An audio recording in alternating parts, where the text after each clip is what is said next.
So তারপরের প্রবলেমটা হচ্ছে ভ্যালিড অ্যানাগ্রাম, ভ্যালিড প্যালিন্ড্রোম আগের পার্টে আমরা করছি। এখন ভ্যালিড অ্যানাগ্রামটা আমাদেরকে করতে হবে। সো ভ্যালিড অ্যানাগ্রাম এবং ভ্যালিড প্যালিন্ড্রোমের মধ্যে পার্থক্য হচ্ছে এটাই যে আগেরটা হচ্ছে প্যালিন্ড্রোম আর এটা হচ্ছে anagram.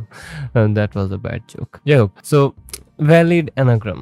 This problem is almost the same as valid palindrome. কারণ কি আমাদেরকে তখন জানতে হয়েছে প্যালিন্ড্রোম কি, এখন আমাদেরকে জানতে হবে অ্যানাগ্রাম জিনিসটা কি। Anagram is just simply permutation of a string, আর কিছু না। সো আমি যদি এখানে র্যাট অথবা প্যাট লিখি তাহলে এ আর টি এটা হবে র্যাটের একটা অ্যানাগ্রাম, অথবা TAR এটাও হবে র্যাটের একটা অ্যানাগ্রাম, অথবা আমরা লিখতে পারি ATR এটাও র্যাটের আরেকটা অ্যানাগ্রাম হবে।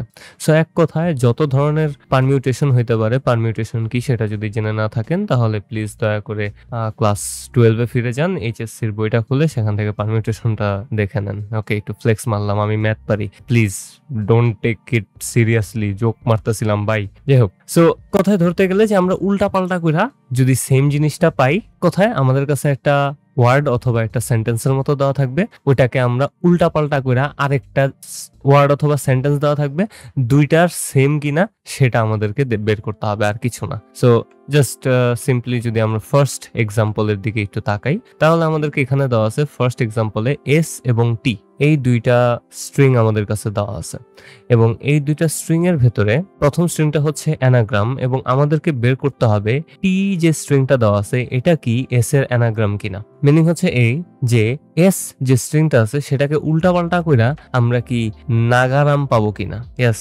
নাগারাম। সো আমাদেরকে জাস্ট এটাই বের করতে হবে। যদি দুইটা সেম হয়, মানে টি যদি এস এর অ্যানাগ্রাম হয় তাহলে আমরা ট্রু রিটার্ন করব, যদি না হয় তাহলে ফলস রিটার্ন করব। যেমনটা আপনারা এখানে দেখতে পারতেছেন, S is equals to red দেওয়া আছে এবং টি ইজ ইকুয়ালস টু কার দেওয়া আছে।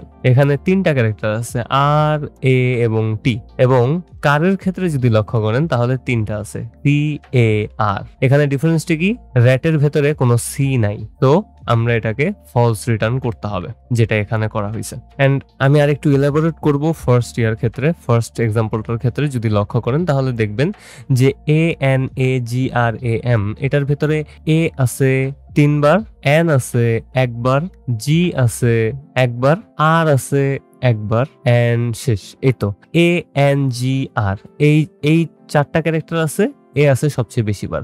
এখন যদি টিতে লক্ষ্য করেন তাহলেও দেখবেন এ আছে 3 বার, টিকমার্ক, এন আছে একবার, টিকমার্ক, জি আছে একবার, টিকমার্ক, আর আছে একবার, মার্ক। সো আমাদেরকে জাস্ট দেখতে হবে যে কোনটা কতবার আছে এবং ঠিক অতগুলাকে আমরা উল্টাপাল্টা কইরা টি পাই কিনা। যদি টি পাই তাহলে আমরা দেখবো যে এখানে ট্রু রিটার্ন করতে হবে, আর যদি না পাই তাহলে আমরা এখানে ফলস রিটার্ন করে দিব। That's it. এন্ড আমি জাস্ট সলভিং স্টেপসে যাব এবং আপনারা জাস্ট, সো আমি এখানে ব্ল্যাক স্ক্রিনে এসে পড়ছি যেখানে আমি দাগাদাগি করব হুদাই বুঝানোর জন্য হাবিজাবি। সো জাস্ট সিম্পলি যদি আমার নামটা এখানে নেই, যেমন আমার নাম হচ্ছে রিশাদ, এই রিশাদ স্ট্রিংটাকে আমি উল্টাপাল্টা করে অনেক ধরনের কাজ করতে পারি। যেমন এখানে আমি দিয়ে দিতে পারি সো ISHATR এটা দিয়ে দিতে পারি, এবং আমরা বেসিক্যালি বুঝতে পারতেছি যে আমরা রিশাদকে উল্টাপাল্টা করে এই স্ট্রিংটা অবশ্যই পাবো। সো এটা রিশাদের একটা অ্যানাগ্রাম, এবং আমি অ্যানাগ্রাম বানান লিখতে যাই অনেক সময় নিয়ে নিতে যেতেছি, বাট আমি লিখবো না।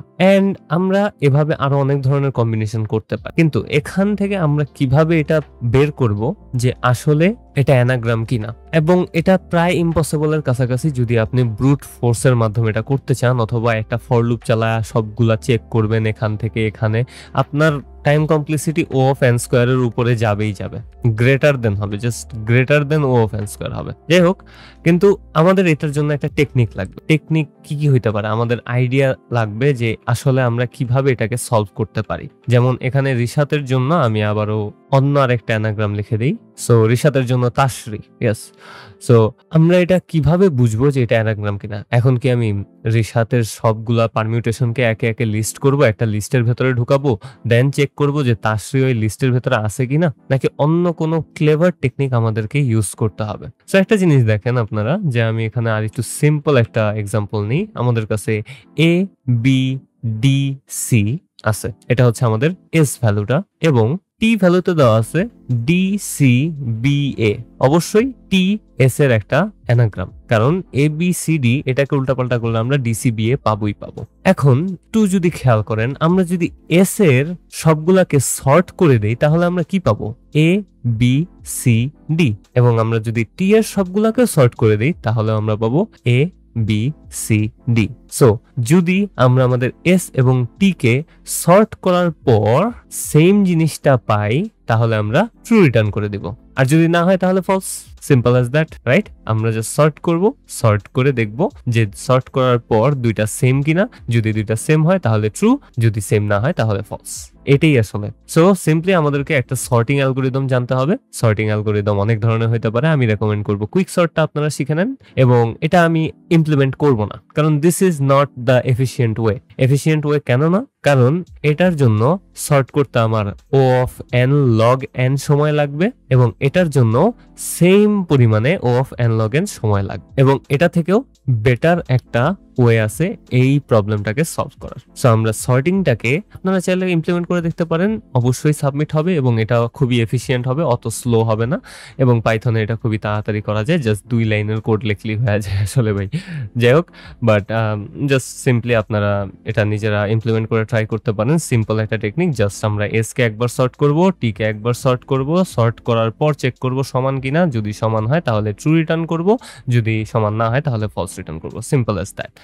বাট এটাকে সলভ করার জন্য আরেকটা ইজি মেথড হবে, সেটার নাম হবে কাউন্টার ইউজ করা। কাউন্টার ইউজ করব কেন? কাউন্টার ইউজ করার মিনিংটা হচ্ছে এই যে আমরা আসলে একটা হ্যাশ ম্যাপকে তৈরি করতেছি। হ্যাশ ম্যাপের ভেতরে কি হবে? আমাদের প্রত্যেকটা এলিমেন্ট কতবার আছে সেটা স্টোর হবে, এবং এটা করতে আপনারা যদি আমার আগের প্রবলেমগুলোকে সলভ করে থাকেন তাহলে, অথবা আগের পার্টগুলোকে দেখে থাকেন তাহলে আপনারা জানেন যে কাউন্টিং এর জন্য O of n টাইম ব্যয় হয়, এবং স্পেসের ক্ষেত্রে O of n স্পেস ব্যয় হয়। সো আমরা স্পেসকে স্যাক্রিফাইস করে আমাদের টাইমকে বাঁচাইতেছি। সো যদি আমরা কাউন্টার ইউজ করি তাহলে আমরা O of n log এর বদলে, যেটা আমাদের সর্টিং মেথডের মাধ্যমে হইতো, সেটার বদলে আমরা একটা কম সময় করতে পারতেছি, যেটা হচ্ছে O of n। So S এর ক্ষেত্রে যদি আমরা একটা কাউন্টার ইউজ করি তাহলে দেখব A একবার আছে, B একবার আছে, D একবার আছে, C একবার আছে, A B D C একবার একবার করে আছে। এখন যদি আমরা আমাদের টি এর জন্য কাউন্টারকে তৈরি করি তাহলে দেখব সেম জিনিসটাই হইতেছে। A এর জন্য একবার, B এর জন্য একবার, C এর জন্য একবার, D এর জন্য একবার। এবং আমরা যদি এখন এই দুইটা কাউন্টারকে তুলনা করি তাহলে যদি দুইটা কাউন্টার সেম হয় তাহলে ট্রু রিটার্ন করব, যদি ফলস হয়, যদি সমান না হয় তাহলে ফলস রিটার্ন করব। এন্ড সিম্পলি আমরা O of n log n time complexity থেকে বের হয়ে O of n টাইম কমপ্লেক্সিটিতে চলে আসতে পারলাম। সো এটা সলভ করাটা খুবই সিম্পল হবে, এবং আমি আপনাদের জন্য যে সলভিং স্টেপগুলো এখন লিখে দিব, এন্ড দেন আমরা ইমপ্লিমেন্টেশনে চলে যাব। সো প্রথম স্টেপ হচ্ছে এস কাউন্টার, একটা ভ্যারিয়েবল আমাদেরকে নিতে হবে। দ্বিতীয় স্টেপ হচ্ছে টি কাউন্টার ভ্যারিয়েবলকে নিতে হবে, যেটার ভিতরে আমরা কাউন্ট করব, এবং কাউন্ট করার জন্য পাইথনে কাউন্টার নামে যে ক্লাসটা আছে সেটাকে আমরা ব্যবহার করব। সো এটা করতে এক লাইন, এটা করতে এক লাইন, 2 লাইনের মধ্যে আমরা আমাদের এই জিনিসটা করে ফেলতে পারবো। আর যদি আপনারা কাউন্টার অ্যালগরিদমটা না জেনে থাকেন তাহলে আমি আপনাদেরকে একটা রিক্যাপ দিতে চাই কাউন্টার অ্যালগরিদমটার। কাউন্টার অ্যালগরিদমটা হচ্ছে একটা ফর লুপ চালাবো আমার অ্যারের ভেতর দিয়ে, কিন্তু আমাদের এই প্রবলেমের ক্ষেত্রে স্ট্রিং এর ভেতর দিয়ে, এবং তারপর আমি ওটাকে i এর ভেতরে স্টোর করে নেব, এবং একটা খালি হ্যাশ ম্যাপকে নিয়ে নিব, এবং প্রতিবার যতবার আমাদের অ্যারেতে অথবা স্ট্রিং এ এলিমেন্টটা i এর ভেতরে স্টোর হবে ততবার আমি হ্যাশ ম্যাপে চেক করব। সো প্রথমে চেক করব i কি হ্যাশ ম্যাপের ভেতরে আছে কিনা। যদি i হ্যাশ ম্যাপের ভেতরে না থেকে থাকে তাহলে আমি ধরে নিলাম আমাদের কাছে এমন একটা এলিমেন্ট আছে A B C D, আবারও ঘুরে ফিরে। সো i এর ভেতরে সবার প্রথমে A যাবে, এবং আমরা চেক করব A কি আমাদের হ্যাশ ম্যাপে আছে কিনা। না, নাই, তার মানে আমরা হ্যাশ ম্যাপের ভেতরে A কে ঢুকায় দিব এবং তার সাথে একটা ভ্যালুকে সেট করে দেব 1। তারপর আমরা B তে গেলাম, B তে যেয়ে চেক করব যে এখানে কোনো এলিমেন্ট আছে কিনা B নামে। না, নাই, তাহলে আমরা ওইটাকে ইনিশিয়ালাইজ করে দিব B1 দিয়ে। তারপর সেম ওয়েতে চেকিং প্রসেসের মাধ্যমে C1 হবে, D1 হবে। কিন্তু এটা কাউন্টার করবে কিভাবে? আমি ধরলাম এখানে শেষে আরেকটা এলিমেন্ট আছে A, তো সে যখন চেক করবে আমার হ্যাশ ম্যাপের ভেতরে লাস্টে গিয়ে যে A আছে কিনা, দেখবে যে A আছে। যদি থাকে আমরা জাস্ট এর ভ্যালু ভ্যালুর সাথে +1 করে দিব। এটা হচ্ছে আমাদের কাউন্টার অ্যালগরিদমটা। সিম্পল, কয়েক লাইনের ভেতরে হয়ে যাওয়ার কথা। যদি আপনারা পাইথন ইউজ করে থাকেন তাহলে এটা তো এক লাইনের ভেতরেই হয়ে যাবে। কিন্তু যদি না করে থাকেন অন্য ল্যাঙ্গুয়েজ অথবা যেমন সি প্লাস প্লাস, সেটার ক্ষেত্রে এসটিএল লাইব্রেরিতে একটা ডাটা স্ট্রাকচার আছে কাউন্টারের জন্য না, হ্যাশ ম্যাপের জন্য, এবং সেটা ইউজ করে আপনারা কাউন্টারটা তৈরি করতে পারেন। সো এস কাউন্টার এবং টি কাউন্টারটা আমরা নিয়ে নিছি আমাদের প্রবলেমের জন্য। এখন আমরা জাস্ট চেক করব if s double equals to t, যদি হয় তাহলে আমরা রিটার্ন করব ট্রু, এন্ড না হলে আমরা রিটার্ন করব ফলস। এন্ড এটাই জাস্ট সিম্পল 4 লাইনের কোড, এবং এই 4 লাইন দিয়ে আমরা আমাদের এই প্রবলেমটাকে সলভ করে ফেলতে পারি। সো আমি এখন ইমপ্লিমেন্টেশনে চলে যাব। তো আমি লিড কোড থেকে কপি করে এখানে পেস্ট করে দিয়েছি। এখন জাস্ট সবার প্রথম কাজ হবে কাউন্টারটাকে রেডি করা। কাউন্টার রেডি করার আগে আমরা ইম্পোর্ট করে নেব। কাউন্টার আছে আমাদের কালেকশন নামক লাইব্রেরিতে, এন্ড হ্যাঁ, সো কালেকশনটাকে ইম্পোর্ট করে নিয়েছি। কোনো প্রয়োজন ছিল না, আমি এখানে আরেকটু সুন্দরভাবে লিখতে পারতাম। এখানে আপনারা লিখতে পারেন, যদি কাজ না করে, ফ্রম কালেকশনস ইম্পোর্ট বড় হাতের সি দিয়ে কাউন্টার। তো এটা আসলে আমাদের জন্য ইজিলি একটা কাউন্টার তৈরি করে দিবে, হ্যাশ ম্যাপের মতো করে রিটার্ন করে দিবে। তো আমরা এস কাউন্টার রেডি করব এবং সেটার ভেতরে এস স্ট্রিংটাকে পাঠিয়ে দিব। এন্ড আমরা টি কাউন্টার থেকেও রেডি করব এবং সাথে সাথে সেটার ভেতরেও আমি কাউন্টার হিসেবে টি স্ট্রিংটাকে পাঠিয়ে দিব। পাঠিয়ে দিলাম, এন্ড জাস্ট আমি এখন চেক করব if S counter is double equals to T counter, আমি রিটার্ন করে দিব ট্রু কে, আর যদি তা না হয় তাহলে আমি রিটার্ন করে দিব ফলস। Simple as that. কয়েক লাইনের কোড, 4 থেকে 11 লাইন, মানে জাস্ট 6 লাইনের কোডের মাধ্যমে আমরা এটাকে সলভ করে ফেলতে পারতাম। আর যারা আমার আগের ভিডিওটা দেখেন নাই কাউন্টিং এর জন্য, আপনারা এই লাইন বাদ দিয়ে জাস্ট সিম্পলি এই কাজটা করতে পারেন। আমি জাস্ট আপনাদেরকে দেখায় দিই যে আসলে আপনারা এটাকে কিভাবে করতে পারেন। S counter is equals to একটা খালি হ্যাশ ম্যাপ নিয়ে নেবেন, দেন একটা ফর লুপ চালাবেন ফর আই ইন এস, এবং দেন আপনাকে চেক করতে হবে আই এস কাউন্টারের ভেতরে আছে কিনা। So if I in S counter, তাহলে আপনি কি করবেন, এস কাউন্টার হ্যাশ ম্যাপের ভেতর আই এর ভ্যালুটাকে প্লাস ইকুয়ালস টু 1 করে দিবেন, তাহলে 1 বেড়ে যাবে, এক কথায় কাউন্ট করতেছে। আর যদি না থাকে তাহলে আপনি ইনিশিয়ালাইজ করবেন। So S counter I is equals to 1 দিয়ে দিবেন, কারণ আপনি প্রথমবার এটাকে পেয়ে গেছেন। এন্ড সেম ওয়েতে আমি এটাকে জাস্ট এখান থেকে কপি করে নিব, কপি করে নিচে এটাকে পেস্ট করে দিব। পেস্ট করে দেওয়ার পর জাস্ট এস এর জায়গায় টি বসায় দিব, এন্ড শেষ। সো আমরা দুইটা কাউন্টারকে তৈরি করে নিছি। আমি এখান থেকে এটাকে কপি করব, আমি দুইটাকেই সাবমিট করে দেখাবো যে আসলে কিভাবে হয়। আমি এখানে পেস্ট করে দিলাম, রান করে দেখি হয়েছে কিনা। যদি হয় তাহলে তো হইলে, যদি না হয় তাহলে ভাই লজ্জা শরমের মাথা খায়া বয়া থাকতে হবে। যাই হোক, এন্ড সাবমিট হয়ে যাওয়ার কথা, সাবমিট হয়ে গেছে, ভালো টাইমেই সাবমিট হয়েছে। 63% পাইথন ইউজারদেরকে বিট করতেছে, খুবই ভালো, খুবই ভালো, ভেরি নাইস। এন্ড আমি জাস্ট সিম্পলি পাইথন কাউন্টারের সাথে এটাকে একটু তুলনা করে দেখাবো যে টাইম কমপ্লেক্সিটিটা আসলে কি সেম নাকি ভিন্ন হয়। সো আমি জাস্ট পাইথনের কাউন্টার দিয়ে যে ইমপ্লিমেন্টেশন ছিল, ছোট ইমপ্লিমেন্টেশনটা, সেটাকে আমি কপি করে এখানে আবারও পেস্ট করে দিয়ে রান করে দেখবো। এন্ড অ্যাকসেপ্টেড হয়েছে, দেখি। এটা খুব সম্ভবত একটু স্লো হবে, কারণ কাউন্টার ফাংশনটা অনেক এক কথায় আরো বেটার।